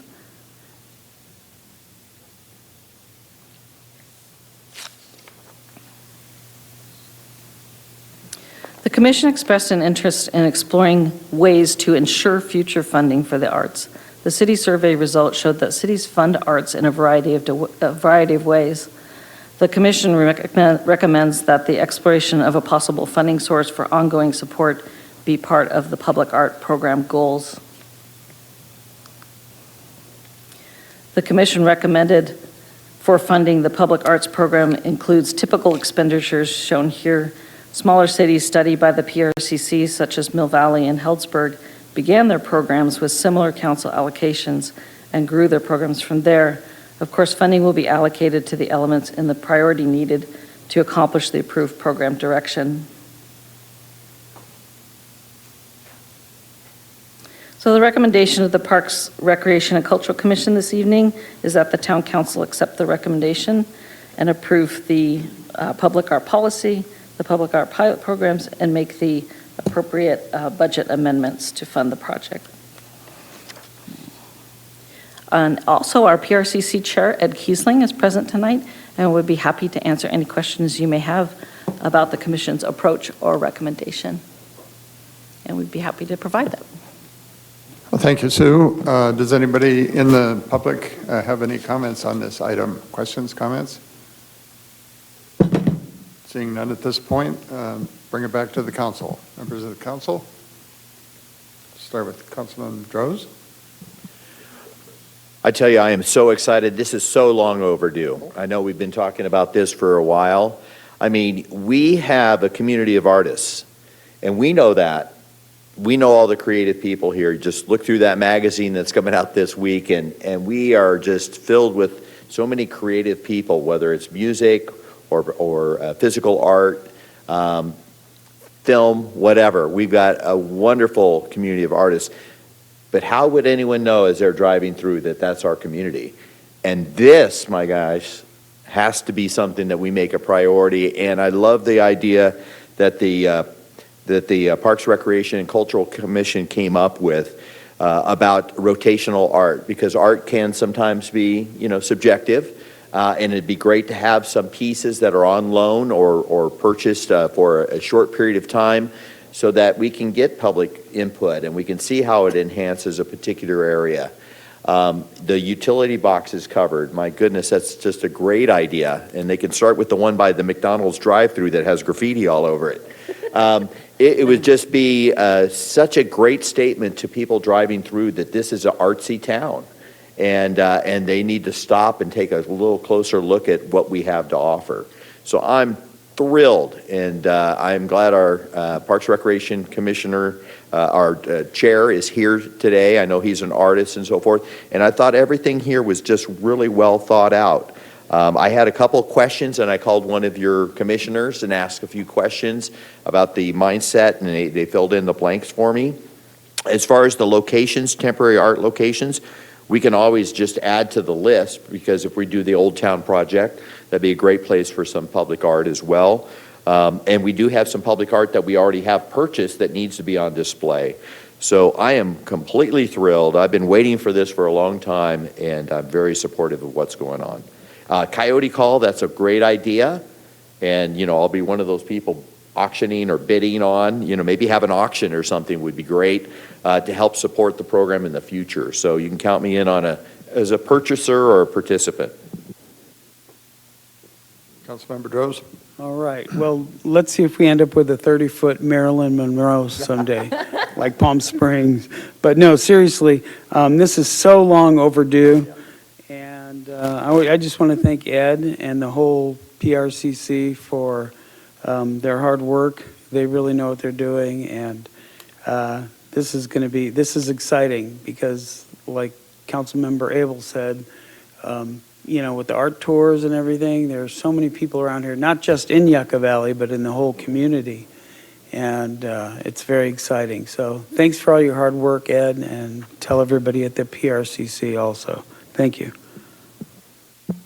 Councilman Dennison? Thank you, Mayor. I just wanted to say thank you, Ed, for being here this evening, and also to the PRCC for doing this. I think there's quite a bit of art in the basin as a whole, but also a lot in the lower desert and the surrounding communities, and I like the ideas that I've seen in here, have already been mentioned. But it's long overdue, and I've heard Council Member Abel say many times about the benefit of art in a community. And I'm probably not the best person to judge art, but I do think it brings something special to our community, and I'm all for it.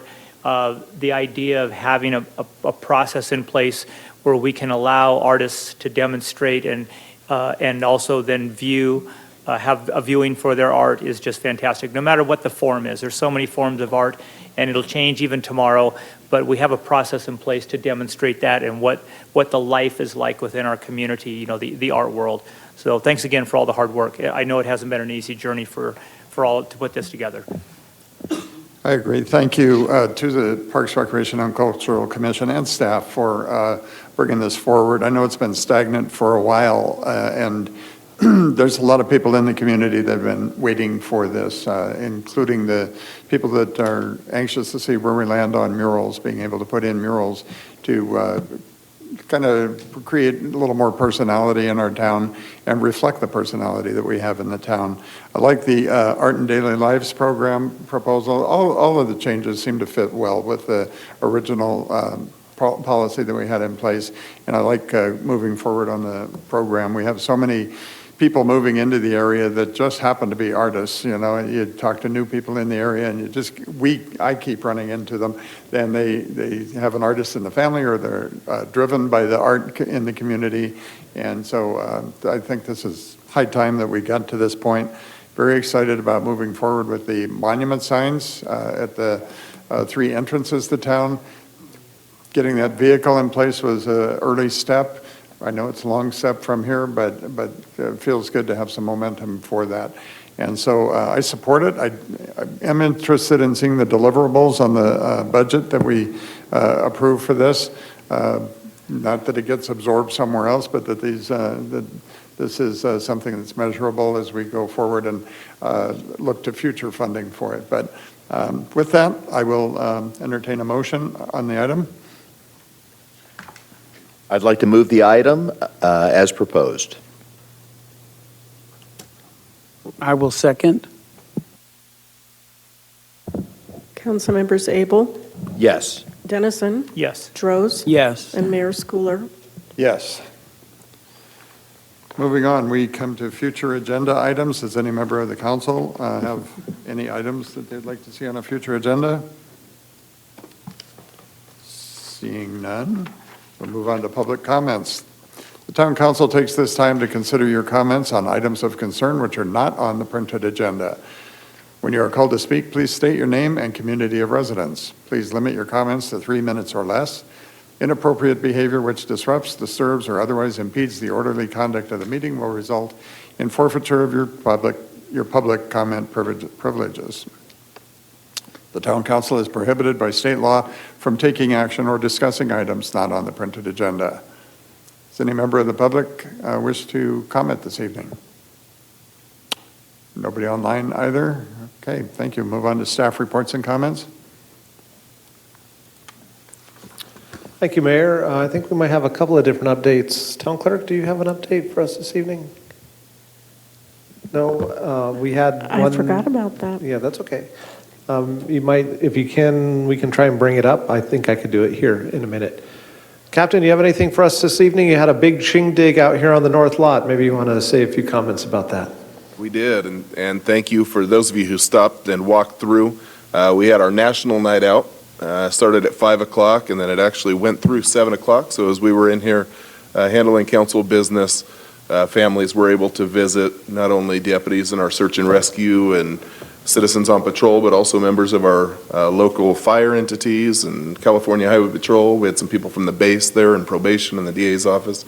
It was great. So we strategized with some of Supervisor Rao's team about how we could better advertise it next year to try and get some more people out there, specifically younger people, and maybe work with the schools to fill up that parking lot. But it was good, and I appreciate everybody who did come out.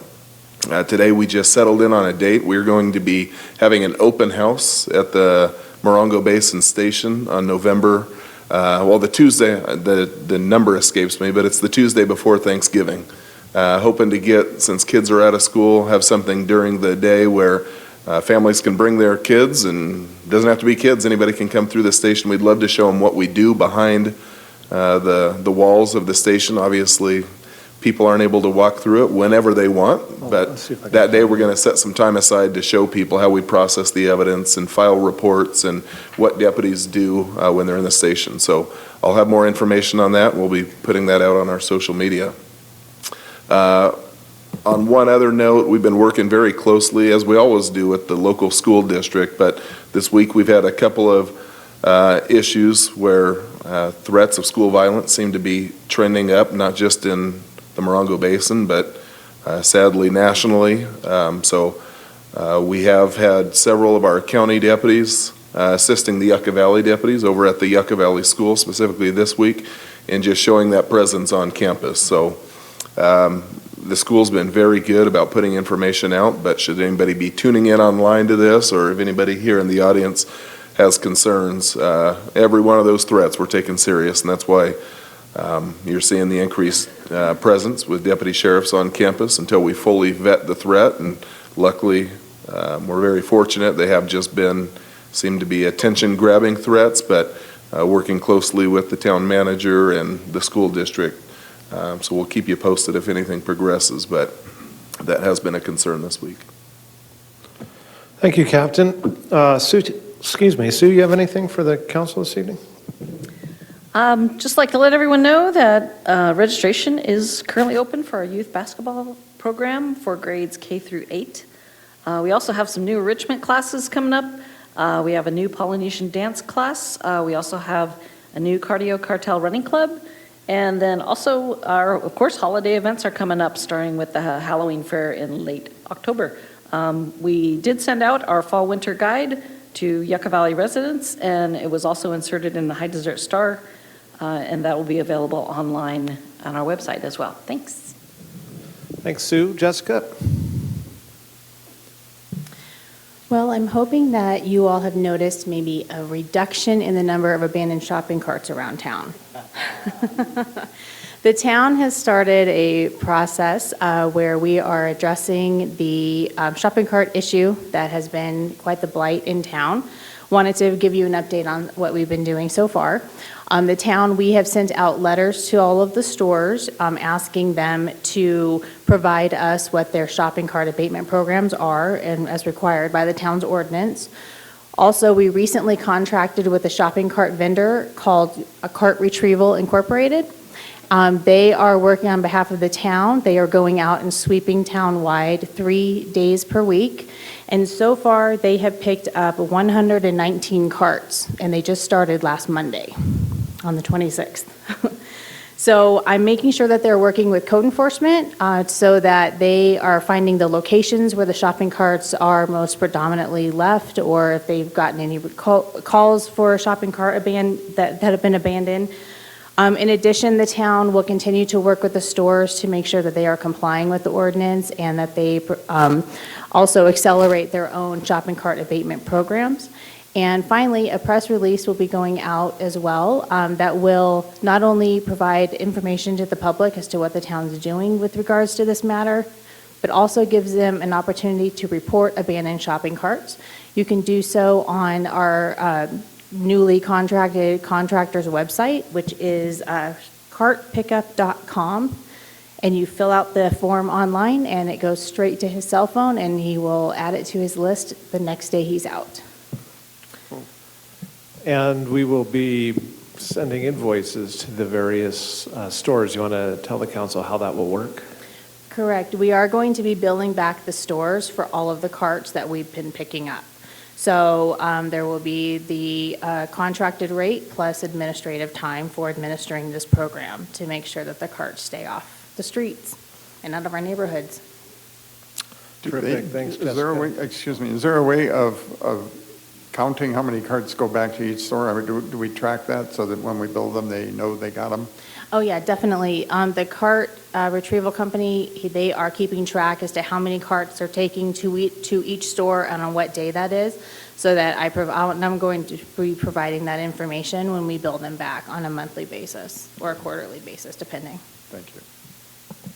Thanks, Jessica. Appreciate that. We have a little video clip that we're going to show. I thought it might be interesting and appropriate for this time of year. That is kind of what happens when you get your ballot. Ballots are going to be hitting the inboxes and mailboxes. As you remember from our election update, this is I think the first year officially, the first election cycle that every individual will be getting a mail ballot sent to their home. And so that hopefully will encourage participation across the board.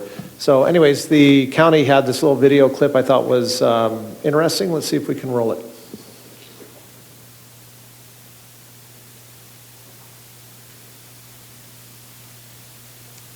To your mail ballot after you drop it off? Let's find out. Whether you drop your mail ballot off at a polling place, a drop box, or the post office, your ballot will be processed the same.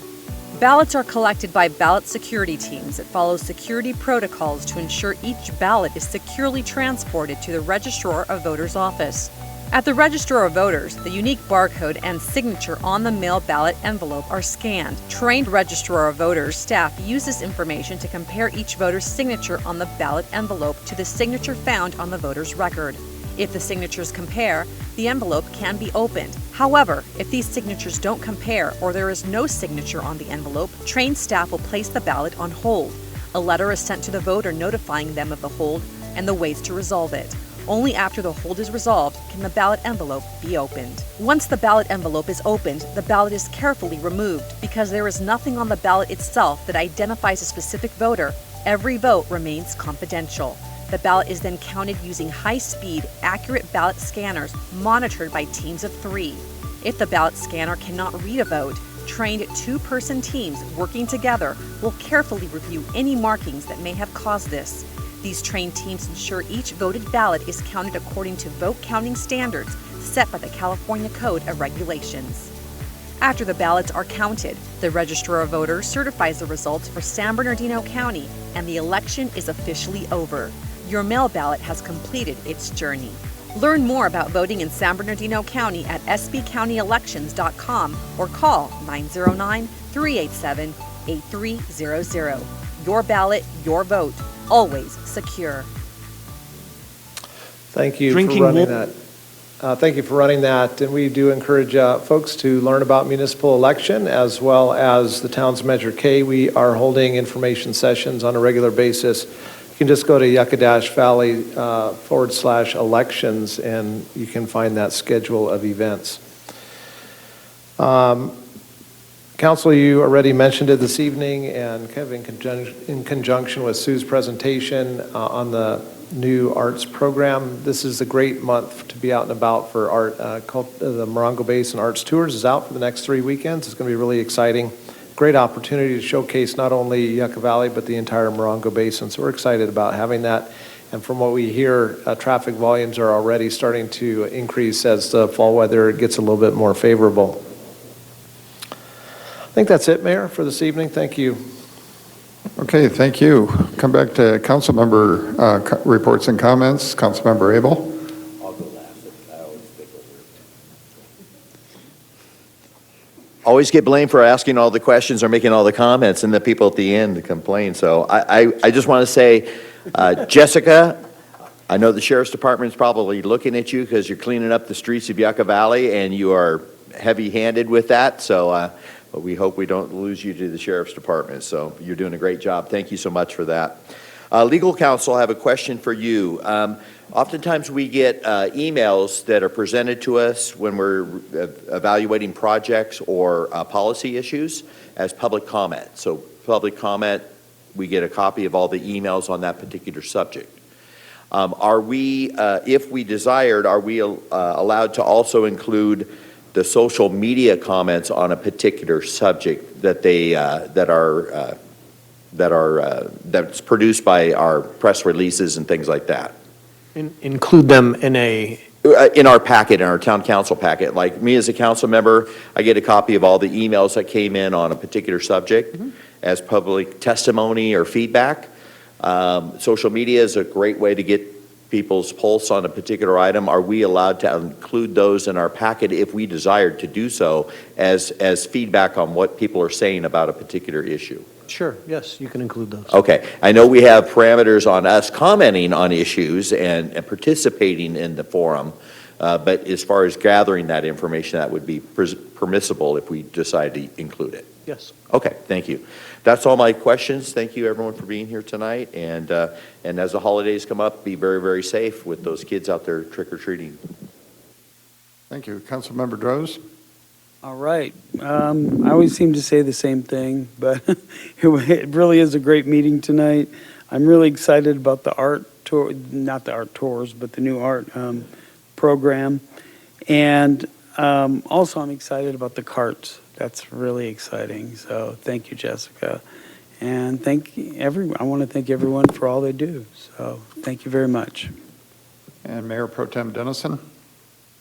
Yeah, I just wanted to say thank you again to everyone. The staff has done a lot of work in the last few weeks. The crews have been doing a lot of work also, and keeping the town running well and looking well, and we're getting some positive comments back. And I think it was highlighted today by Dr. Husing, so I appreciate him being here and being his last meeting. It must have laid pretty well on his palate, the vibe in Yucca Valley and what we are and what we're doing and where we're going. And he kind of had a smile on his face the whole time as he discussed about the promising things that we have ahead of us. So I appreciate him being here today. I want to shout out to the community again for Measure Y, and the passage of that has really made a lot of benefits in our community.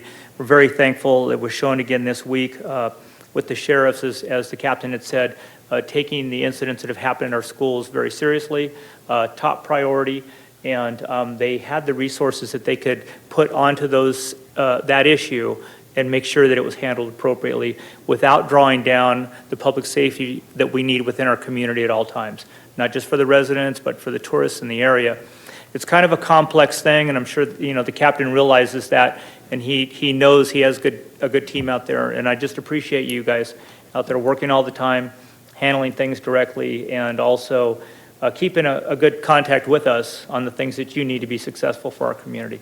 So thank you for that, and that's all for tonight. Okay, and I would like to again thank Dr. Husing for honoring us with his report and his presence this evening. His website, again, if somebody wanted to look that up, is www.johnhusing.com. And a lot of good data for planning our path ahead. I want to thank the captain for joining me on the podcast this past couple of weeks, and also for the National Night Out. But yeah, thanks for the podcast. You're got an excellent set of pipes and good answers and good input. We'll have to do it again. And for all the people that have joined us at Coffee with the Mayor on Tuesday mornings, first and third, we had another great one this morning. A lot of good input from people, and you learn a lot about our community coming to those. So everybody's welcome to come. 8 o'clock on first and third Tuesday at the golf course. And thrilled to hear about the shopping carts. It's always seemed like, yeah, okay, I see them, but I don't know what we can do about it, but now we have something we can do about it. So glad to see that. Thank you for that. And also want to thank staff, all the staff for the support at the State of the Town message that we had last week. That event was great, and staff put it together and enthusiastically supported it, so thank you for that. And with that, we'll ask for any other announcements. Anybody have anything? I was just going to mention, Mayor, we will have a copy of that link going out on our social media platforms with the recorded State of the Town for all of the public to be able to access. So excited to get that out. That should be out before the end of the week. Great, thank you. Our time has come. I'm sorry? That's what it should be called. Our time has come. Our time has come, okay. Quoted, it's me. Okay. That's it for announcements. So the upcoming schedule. The next regular meeting for the Yucca Valley Town Council will be held on Tuesday, October 18th at 6 p.m. in the Yucca Valley Community Center Yucca Room. And with that, I'll adjourn this meeting.